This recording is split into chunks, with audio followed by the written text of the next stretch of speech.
Alrighty, howdy ho, and welcome back to a brand new video. Now, being a goalkeeper in FC 26 pro clubs is pretty much impossible. They have done so much to goalkeeping this year that you basically can't save anything. But today I'm going to be going over everything that you guys need to do to make sure that you are the best goalkeeper, everything that you need to put your attribution points on to make sure that you are able to save, and what is the best goalkeeper build to be using in FC 26. Now, if you're going to enjoy the video, please do leave a like, comment and subscribe, and make sure to stay to the end of the video, and without further ado, let's get into it. Now, the first thing that we need to go over is the goalkeeper archetypes. You get a choice of sweeper keeper and shot stopper. These two do really matter of what you want to play like in game. Obviously, shot stopper inspired by Oliver Kahn, which you do get 2 playstyle pluses being footwork and far reach plus, and then the sweeper keeper inspired by Lev Yashin, which you get 1v1 close down and far reach plus. Now, with the shot stopper, you do get the key attributes that you guys need to focus on upgrading, which is acceleration, goalkeeper diving, goalkeeper handling, goalkeeper reflexes, and then coming over to sweeper keeper, you have the key attributes as long pass, goalkeeper diving, goalkeeper kicking, and goalkeeper positioning. Now, these are going to be the 4 main focuses that you guys need to upgrade with your attribute points that you do get from leveling up. As you can see in the top right, I have 50 right now, being level 10. Obviously, the max level is level 50. You upgrade as you go on. But obviously, I prefer being a sweeper keeper. It comes down to personal preference, which one you want, but it doesn't really matter. I just chose sweeper keeper because I'm always off my line anyway, and certain attributes will matter the most. Now, as you can see here, when you do go onto attributes, you will get the little green marker on the ones you want to focus on upgrading. Obviously, for the goalkeeper ones, for sweeper keeper, it is obviously the diving, kick, and positioning. And then go over to passing, which you do get long passing. They're going to be the ones that you want to focus on as a sweeper keeper, which is going to give you the best of your ability. And then if we go over, obviously, I do not have the shot stopper, but it will be the exact same. You can unlock these archetypes. You can unlock both of them if you do want for 25,000 club coins. You do get a special ones which you can unlock for free, or you can use 200 FC points, which you do also unlock, and it's the same for every single one. Obviously, I do have a midfielder build and I do have a striker build. Now, coming over to specializations, as you can see, being a sweeper keeper, you do get to unlock another playstyle plus. That means you get 3 playstyle pluses, that being the far throw plus.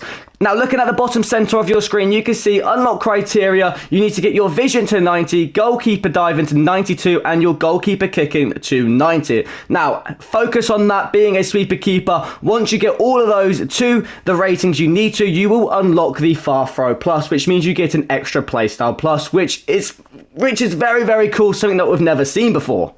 Now, obviously, coming back to the attribution points, you guys will need to use these to unlock different type of playstyles. As you can see here, if you was a goalkeeper, you can get the far throw for 31, which you don't really need to get, especially if you are going to unlock the specialization of it.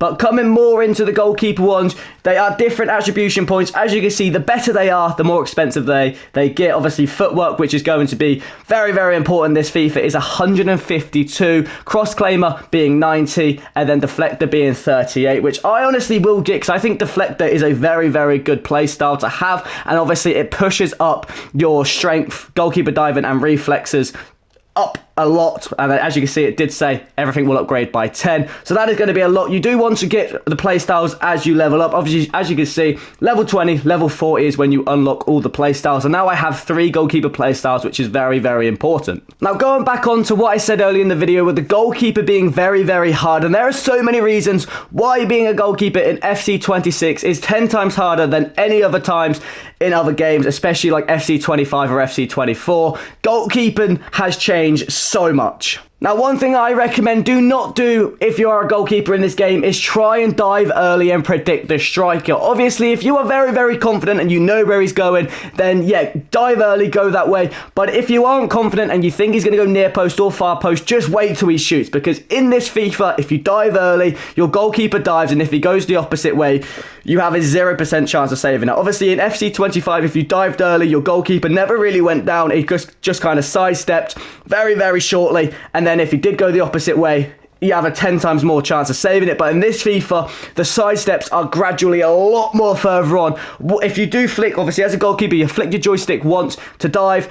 That goes from one side of the goalpost all the way to the centre. In FC 25, that was literally just one step. So it is a huge, huge upgrade from FC 25. So make sure to not dive early. Just wait till he shoots you. You would have a 10 times more chance of saving it. One thing I've noticed of being a goalkeeper is just how glitched some of the diving is. Now in FC25 it was simple. You hold L1, you flick your right joystick and you pretty much save it. It automatically comes out and claims corners and crosses, but in this FIFA, it is a lot different. You have to do specific saves, you have to do everything manually. Obviously, if I want to rush out and claim the ball, I have to hold triangle and then press square. If I want to come out and claim the ball, I have to run out and press square, claim a corner, exact same. It is very confusing, and now there is a dive modification where if you hold R1 and then flick your joystick, you get like a close down similar dive to what you'll see in real life, where they just kind of stick a leg out, or like a 1v1 close down, that being good with a sweeper keeper. But like I was saying, goalkeeping in this FIFA has changed tremendously from last FIFA. It is basically, you have to be focused at all times. It is a lot more, being able to understand, being able to control your goalkeeper. Because if that cross comes in and you don't hold square or press square, you ain't claiming that. It's going to go over your head. The amount of times it's happened because I was thinking too much of FC25 and it did make me look bad, but I've kind of got used to it now and I'm a lot more comfortable and I know what I need to do when you do it. Now, if you enjoyed the video, thank you guys so much for staying to the end. Make sure to leave a like, comment and subscribe. There will be some FC Pro Clubs coming soon. Actual gameplay that I do have from some of my streams, which is hilarious. You guys will enjoy it. But I appreciate you still staying to the end. Leave a like, comment and subscribe. And without further ado, I'll see you boys in the next one. Take care. Peace out.